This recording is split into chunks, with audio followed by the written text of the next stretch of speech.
From the studios of Farm Journal Broadcast, this is U.S. Farm Report. Welcome to U.S. Farm Report this weekend. I'm Tyne Morgan, and here's what's in store over the next 60 minutes. A fact-finding mission. We go into it with no preconceived notions in terms of what we will expect to find. A preview of the 2023 crop tour as the Midwest turns up the heat. Export demand still in troubled waters, but is a shift set to set sail. She didn't grow up on a farm, but now there's nowhere she'd rather be.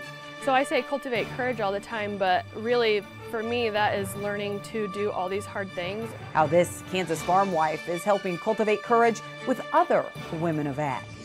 And in John's world, what's going on down south?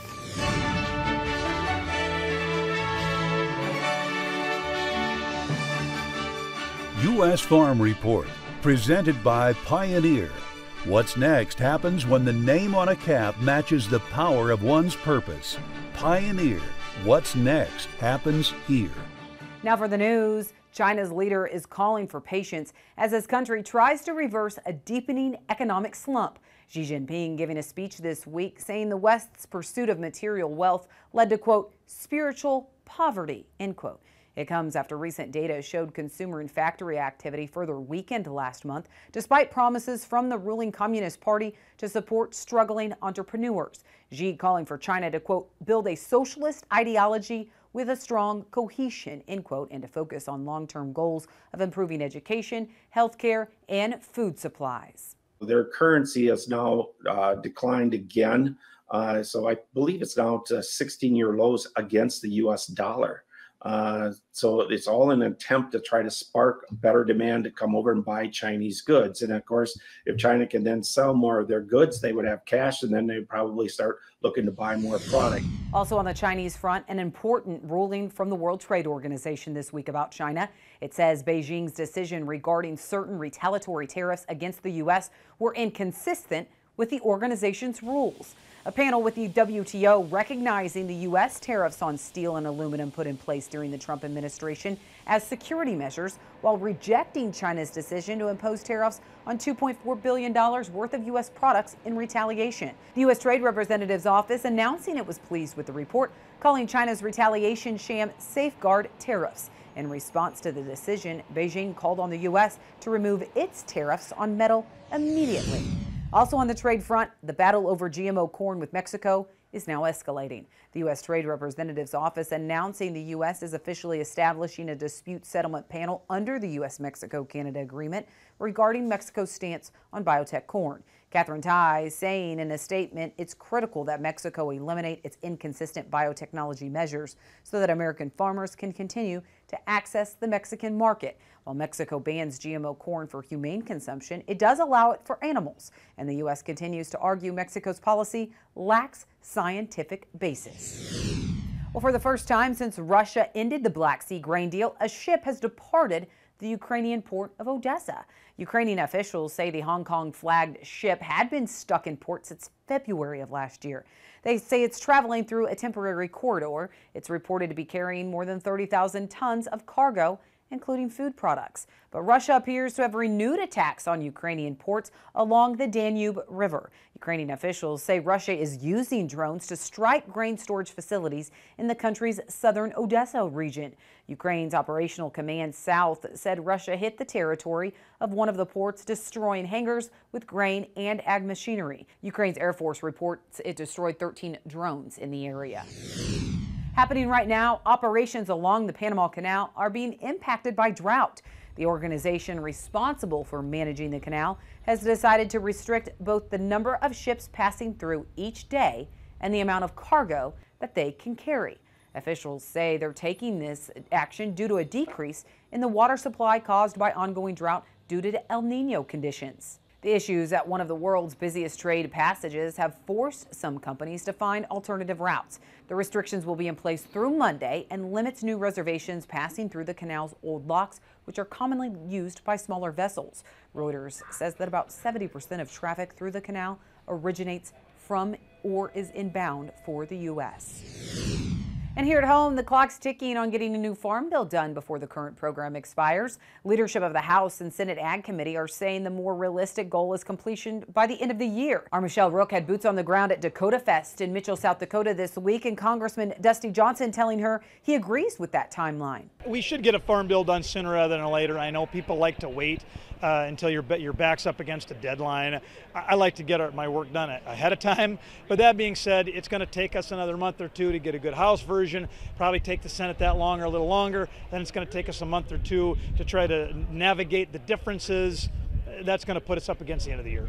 The debate continues to be about the final cost of the bill, as House Ag Chair G.T. Thompson has said they want more money for the program, while Senate Ag Chair Debbie Stabenow says there aren't any additional dollars. Plus, the nutrition title and possible work requirements means testing are also a point of contention. Well, we're just a couple days away from the annual Pro Farmer Crop Tour, and the latest check of crop conditions from USDA is showing some improvement. But you can join us each night to see the results live. 49.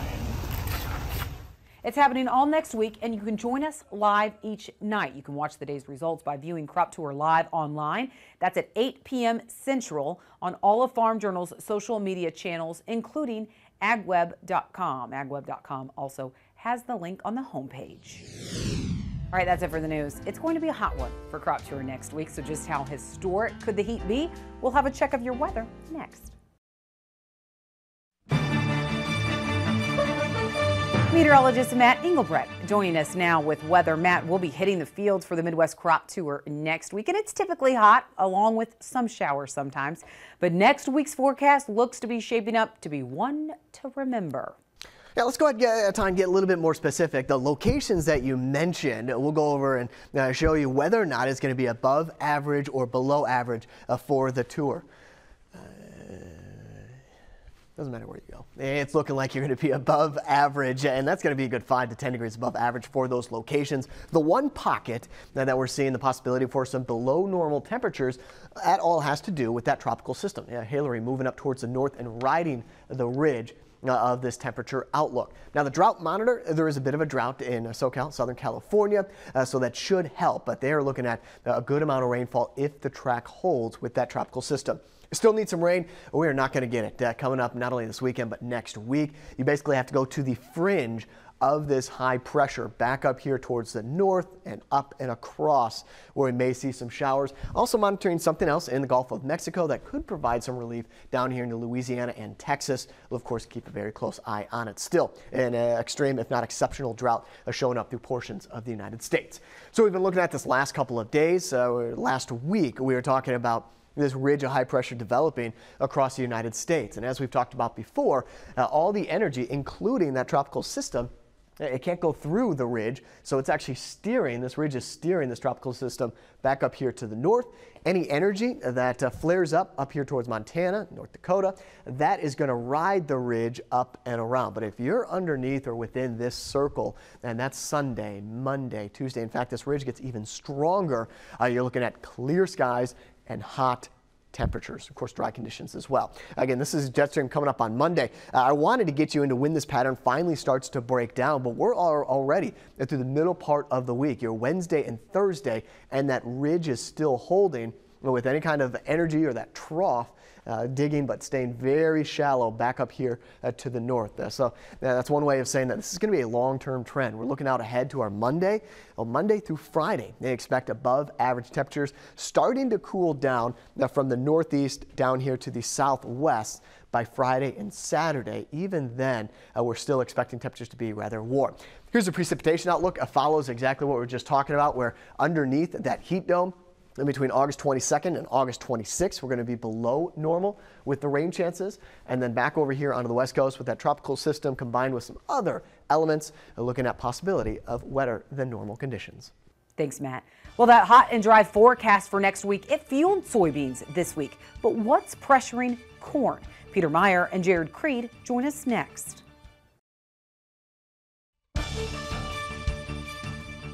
Welcome back to U.S. Farm Report this weekend. Peter Meyer and Jared Creed joining us. We're fresh off of USDA's August report. A lot of debate about yield, and is that already old news considering some of the weather that happened after? But when you look at the market action this week, Pete, is the market trading yield? No, I don't think it is trading yields. I mean, it might be trading yields a little bit in soybeans, given the fact that we have hot and dry conditions coming for the last 2 weeks of August. Our meteorological group says that there will maybe some moisture in September, but it's going to be hot and it's going to be dry, and it's going to be really hot next week during crop tour. What we see the market reacting to is the FSA data. So the FSA data is your certified acres.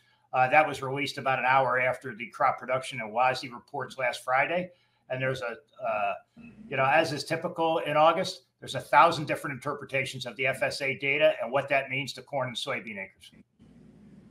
Yeah, so Jared, when you look at this FSA data, why are there so many interpretations today, and what is it that's causing such market chatter? In regards to the FSA data specifically, you have the chatter annually, but it's a process to work through. Right now, it's a bunch of estimations of what that FSA data suggests closer to the completion of all that data collected out in October and November.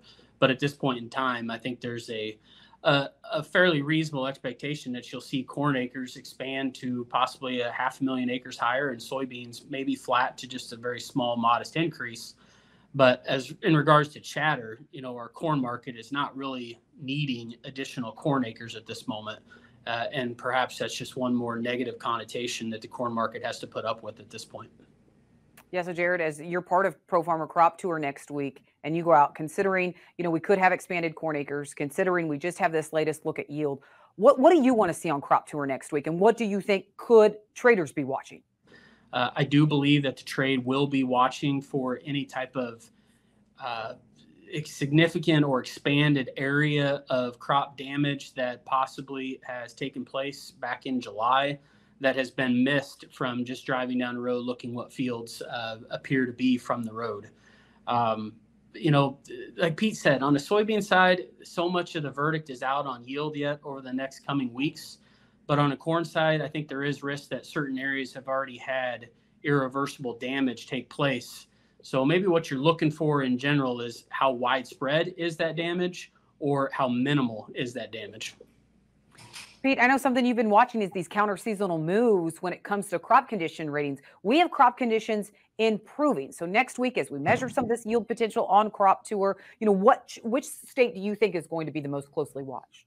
Well, I think that Ohio and Indiana, kind of the verdict is supposed to be in. I don't think the verdict's in for Central Illinois, as far south as Decatur, and maybe even as far north as DeKalb. You just take the whole spine of the state, and you have to wonder. What we've seen is these spotty showers throughout the year, and there's been a lot of hit and miss. Regarding crop conditions, Tyne, you know what? If you want to trade crop conditions after July 30th for corn, good luck, because, even NASS just uses the crop conditions for corn into their calculations at the end of week 30, which would have been July 30th. Now, as Jared has suggested, the book on soybeans has not been written yet, and NASS will not look at crop conditions until week 34, which is actually the week next week at the end of Crop Tour. So what I want to see is how the soybeans are putting up with the heat from next week, how they developed. We've heard a lot of different stories about the fact that the plant structure was not great in soybeans. And then again, we hear stuff from some of the other areas, not necessarily in the Midwest and not where we go on Crop Tour in the Southeast, where the bean crop is enormous. And the corn crop's going to be very good as well. But as far as Crop Tour itself, I'm going to be looking at plant structure and then, and of course, obviously the amount of pods. Pete, real quick, less than 30 seconds, but based on USDA's yield estimates last week, based on your current yield estimates, I know that can change next week, but do you think USDA is too high or too low? I think they're a little bit too low in both. I'm around, or I shouldn't say I. We were around 176. We had an internal discussion yesterday. There were some people that wanted to push the number up to 177. USDA was at 175.1. We did a producer survey, and they came back at like 175.6, and they were pretty close to where the USDA were. We went in at 176 just to round it up. In soybeans, I think there's some potential there. We went into the report last week at 51. They came out at 50.9, and we're kind of edging that number up a little bit. I think this week we're probably around 51.5. Crop Tour data probably won't influence our yield estimates. All right, Peter, Jared, thank you so much. Trouble in the Panama Canal, is it impacting ag exports? We'll look at that coming up later on U.S. Farm Report. Registration is open for the 2023 Pro Farmer Crop Tour, August 21st through the 24th. Attend one of our nightly meetings or join online as we gain insight on the 2023 growing season. Visit profarmercroptour.com/register to select the stop nearest you.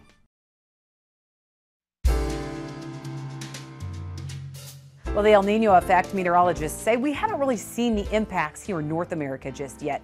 But what about a little farther south? That's John's World this week. Every now and then, farmers glance down to see what's happening below the equator. And by below the equator, I mean Brazil. We have gradually resigned ourselves to Brazil being the top soy exporter, but last year they also took the top spot for corn exports, a tougher fact to swallow.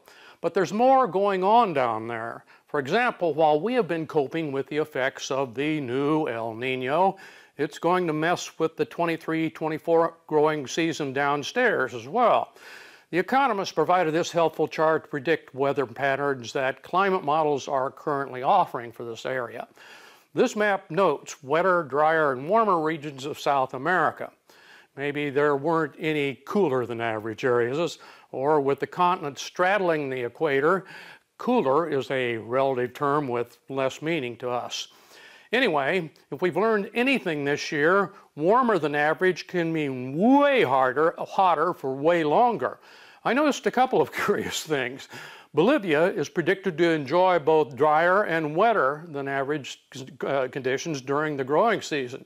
Overall, it could be a tough growing season for Brazil, with heat in the south and most of the country possibly drier much of the time. The current strength of the El Nino, coupled with the already record warm ocean temperatures, suggests the headlines will just keep coming from the south. Meanwhile, something weird's going on in the Antarctic. Basically, it's losing ice, whole countries of it, as ice loss divergence from average is compared to Argentina or Texas. I find those analogies unhelpful, merely planting an image of Argentina floating around in the ocean in my head. This year, the sea ice minimum broke the record that had stood since, well, last year.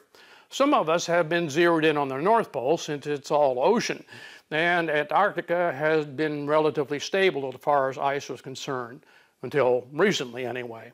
I have no dramatic conclusions to draw from these maps, but just like the record low temperatures in Australia during their winter, they suggest to me the U.S. Corn Belt was part of the fortunate few places to avoid the most intense weather this growing season.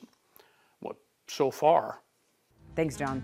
Well, a tractor collection that's so good, it's the centerpiece of one museum. That's in Tractor Tales next.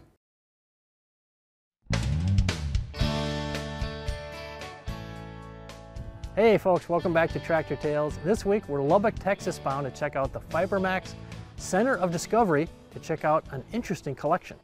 Well, Mr. Allen Brazel, which was one that really had the vision for this museum starting back in the late 69, 70. He was also a county commissioner of Lubbock County, 36 years, a former National FFA officer in 1947-48. But he, in his time as county commissioner and his interest in agriculture, spent an enormous lot of his free time scouting out tractors and old equipment that was being taken out of service on the plains. And he came across this tractor and got it donated to the museum. And one of our current members of the museum, restored this tractor in his farm shop. We sort of situated it here when they're entering the glass doors. It's one of the first they see. It's sort of a wow effect. Yes, most of these in this building were refurbished for one person in a shop here in Lubbock. There's some that weren't. These three here you're looking at, these older ones weren't refurbished by others, but most of these others were in the museum were refurbished by one individual that Mr. Brazel oversaw. And this was restored by two of our volunteers, Red Rivers and Doyle McPherson, and they were restored in our facilities and did a great job. And they were way up in their years, in their 70s, when they did this for the museum. And you'll see many items in here that was done by our volunteers. And this was restored by two of our faithful volunteers, which are deceased now. They had a lot to do with helping volunteer here and help advancement of the museum. I'd never seen one of these in my life till I got involved with the museum. Right up next, USDA's latest look at yield may already be old news, but in northeast Iowa, drought is draining farmers' hopes for record yields. Just how bad is it? Well, that's our Farm Journal report next. U.S. Farm Report is produced and distributed by Farm Journal Broadcast.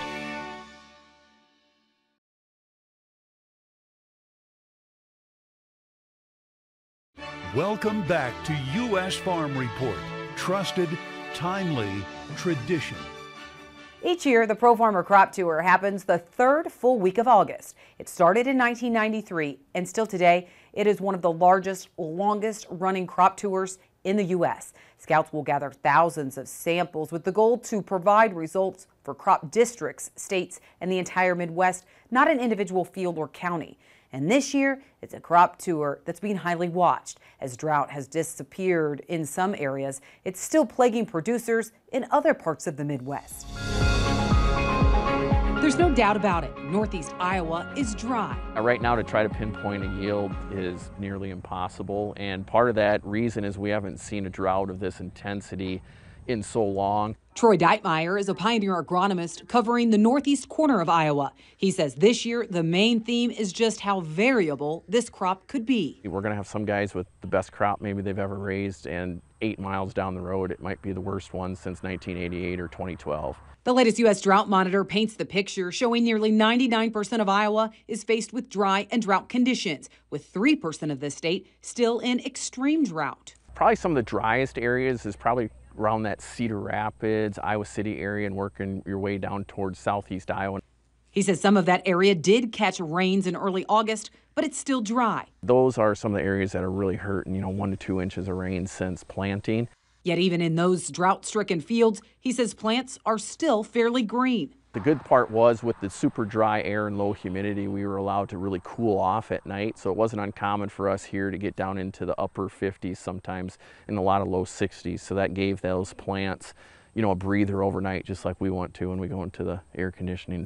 While Iowa farmers face dry conditions, the garden spot in the state this year may be along I-35. So they started catching rains in June, and they've kind of had them throughout. So, Des Moines toward that Mason City area, I think is probably sitting in overall a good shape, but even within that area, there's pockets that are extremely dry. Iowa will be closely watched as scouts set out on the 2023 Pro Farmer Crop Tour this upcoming week. Because the Eastern Tour covers Illinois and the eastern half of Iowa, the two biggest corn and soybean producing states, I think that the eastern leg probably has the more question marks this year. Brian Grady is editor of Pro Farmer and leads the eastern leg of the tour. He says the ultimate goal of Crop Tour is to span across 7 states and measure yield potential for both corn and soybeans. It's a fact-finding mission, and at the end of the week, we'll have a really good representative sample across the 7 Corn Belt states that we cover, roughly 1,700 corn and 1,700 soybean samples. This map shows the 7 states and areas the scouts will cover on their routes next week. We don't cover all those areas. Iowa's the only state that we cover entirely, so we're in all 99 counties there, but the other 6 states in Crop Tour, there are areas. So we talk to producers that we know around those areas. We reach out to other sources within the industry and to get a good representative sample of those areas outside of where we sample from. With next week's forecast, Grady says the scouts will be measuring a mature crop. And the forecast is really hot next week, so we are going to push this crop to maturity, and we will be measuring more yield, actual yield than yield potential in a lot of these areas. And our corn formula works better in years when it's a more mature crop than a less mature crop. There's no question variability will be the headline with Crop Tour next week. But between advancements in genetics and producers propelling their production practices today, it's a question of how well this crop stood up to this year's weather extremes. And with producers upping their game with management and the improvements in genetics, it's really hard to put a number on, and we're probably just going to have to wait till October to see how it turns out. We'll be on the road from Pro Farmer Crop Tour next week, but you can actually join the conversation virtually every night, as Clinton Griffiths will host Chip Flory and Brian Grady for Crop Tour Live. They'll release the nightly results and explain what scouts saw each day. Just go to the Pro Farmer Crop Tour website for that link. Well, renewable diesel, is it all hype or is it producing real demand? Peter Meyer and Jared Creed rejoin me next.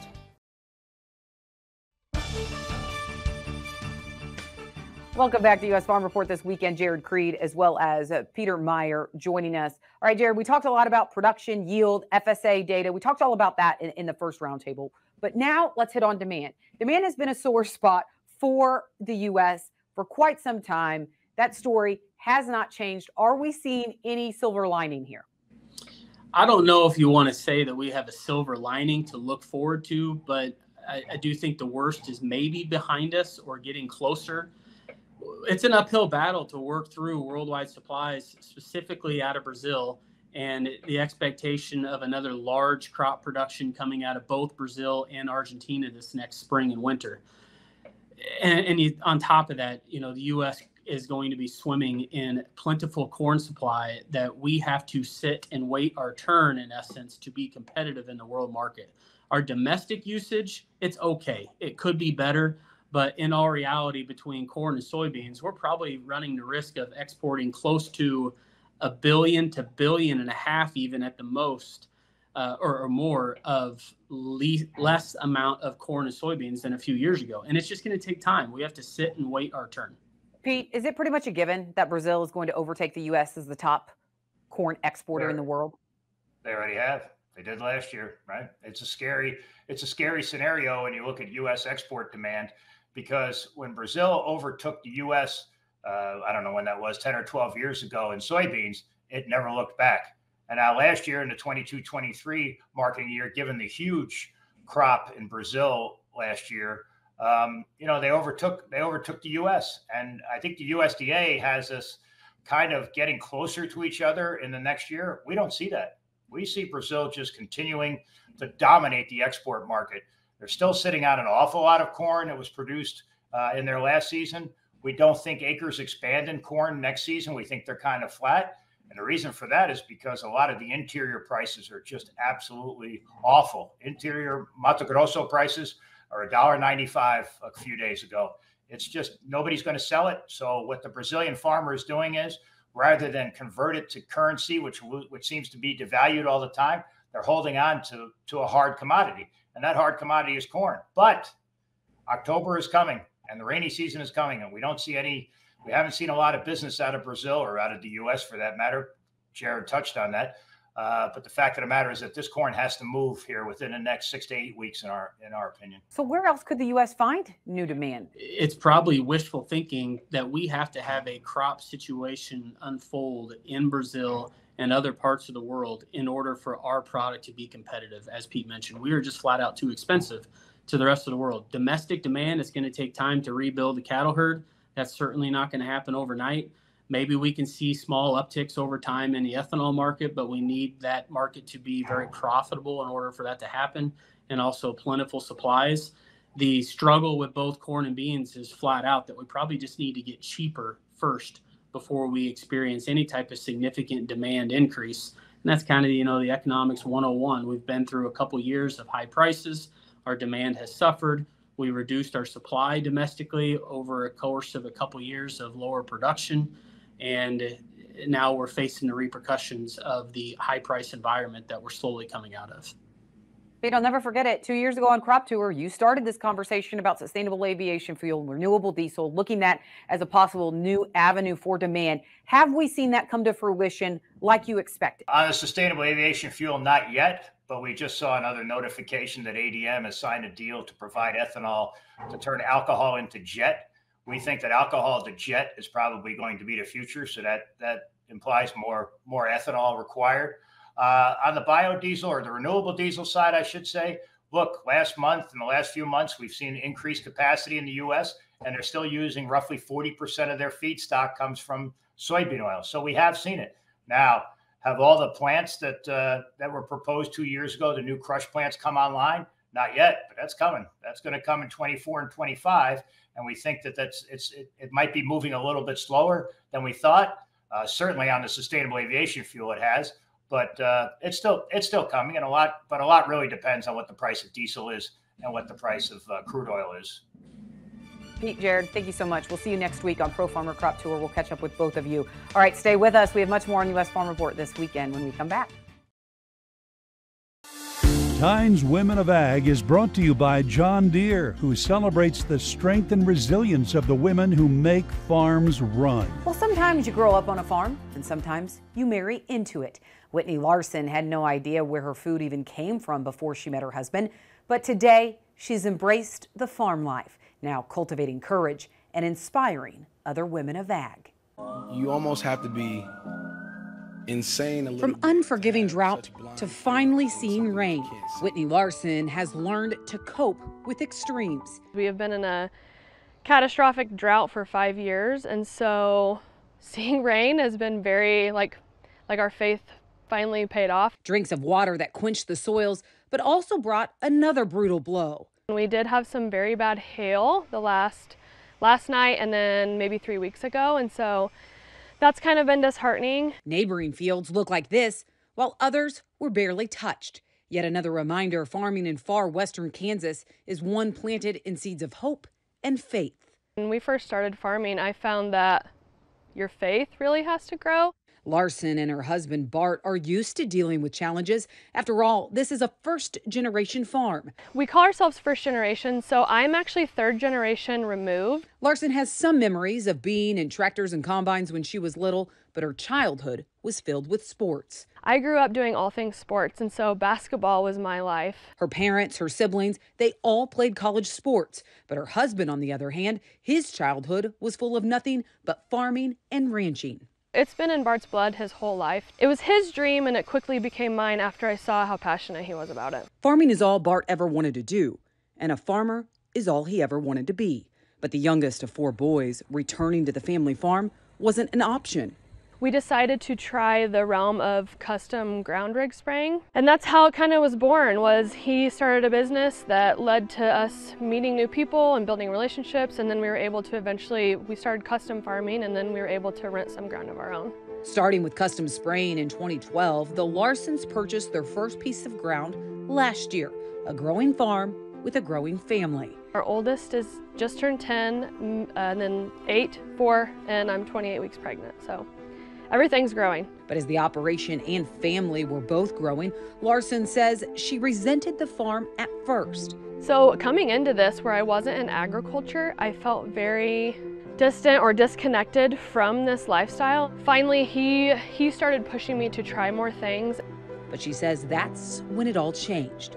And once I finally got over my fear of that I couldn't learn this or that I didn't belong here, I really started to flourish in the fact that I can do all these hard things just like he can. From first learning to drive a truck, Larson admits she's come a long way. I do find pride in the fact that if we have something go down or a guy can't come for the day, that it's like, hey, Whitney, go hop in the combine and have you run it. So I learned that when Rowdy was a baby. So he was 6 months and he and I learned how to run the combine together. And it's all thanks to her husband for believing she could. I really thank him for the fact that he pushed me and made me learn things, because it has been something that I rely on every day. I say cultivate courage all the time, but really for me that is learning to do all these hard things. It's that courage she wants to help instill in others. She started sharing on social media in 2017 with the goal to be real and authentic about what goes on the farm. So I really just started sharing to help others know where their food came from. But that blossomed into much more. It started out as an event for women in ag, but it's really flourished into an event that basically all women feel called to come to. It's called Cultivating Courage. The event this year drew more than 300 women, and from there, Larson's dreams grew even more. So after Cultivating Courage this year, I actually started a women's retreat that I'm going to try to do twice a year. It's called Cultivate, so it's basically a spinoff of Cultivating Courage, and I just hope that more women can hear that word cultivate courage and just do the things they know they can do but are a little bit scared to try. From a podcast with her now best friend Kylie to even starting an Ag Women Connect chapter in Kansas, Larson is on a mission to inspire others. 12 years ago when there was social media, that wasn't there for me, and I just want to be that light for others and let them know that, hey, just because you didn't grow up in this or just because you've never tried it doesn't mean you can't do it.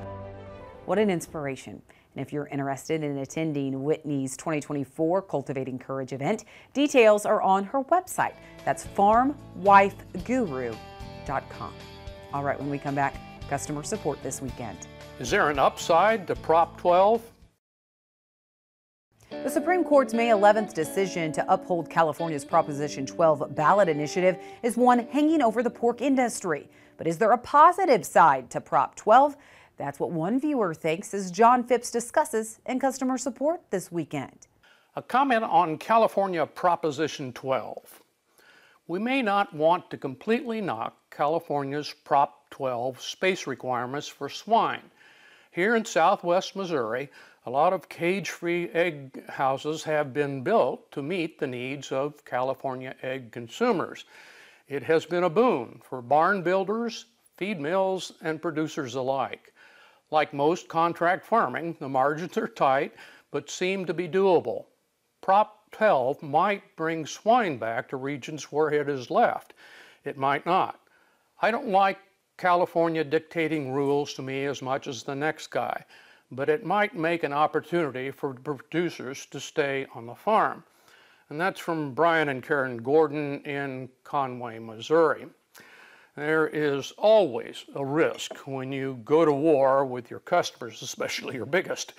To frame this, though, as California forcing Iowa producers to change is perhaps not the best way to understand the situation. The big problem for outside pork producers was exactly when to act. What if the law did not endure?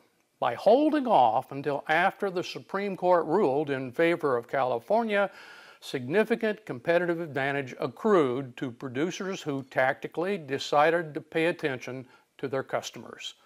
As Brian points out, early adopters will have a minimum of 3 to 5 years before the holdouts can make that transition.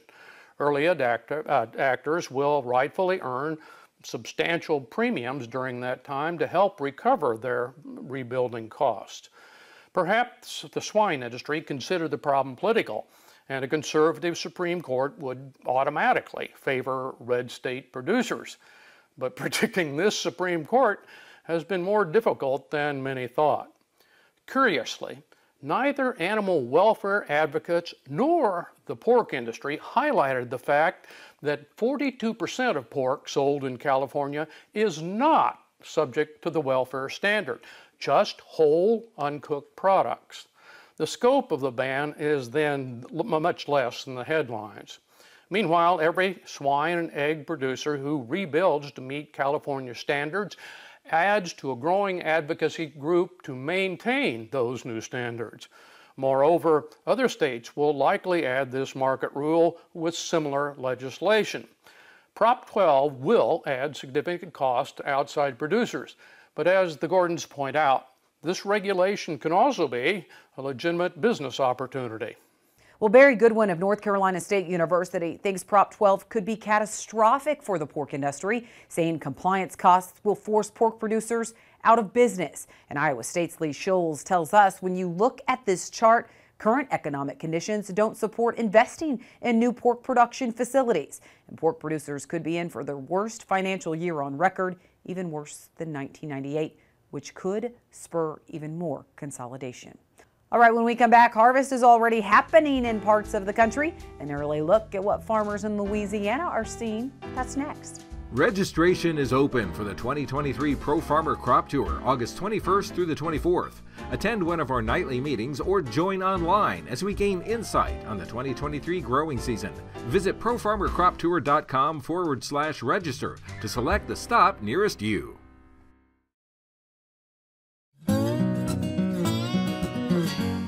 Well, one state not covered on Crop Tour every year, Louisiana, and it has been hot, it has been dry, but our crew hit the fields this week to see how crop conditions are holding up despite the heat. overall the crop's looking okay. Despite this heat wave that we're in, we're able to keep water on about 90% of our acreage. So it's been looking okay with the pesticide control. We was able to spray in time, so everything's looking all right. USDA NASS shows 51% of Louisiana's corn crop was harvested as of Monday. That's 22 points ahead of the 5-year average. And over in Alabama, harvest is barely getting started. Just 9% of the corn crop is harvested across the state, but that's still slightly ahead of average. In 2022, we picked the worst corn crop we'd had since 2012. But this year, it was hot and dry in June, but not extremely hot. The corn wasn't as stressed when it started raining in July. We're expecting to pick a fairly decent crop. Well, Louisiana and some of those states that we don't cover on Crop Tour, they are talked about each night in the nightly meetings that are in person. You can join us in person or you can join us live. The link for that is on agweb.com. Well, that does it for this weekend's U.S. Farm Report. Thank you so much for watching. Be sure to tune in next weekend as we hit the road for Crop Tour and we work to build on our tradition. Have a great weekend, everyone.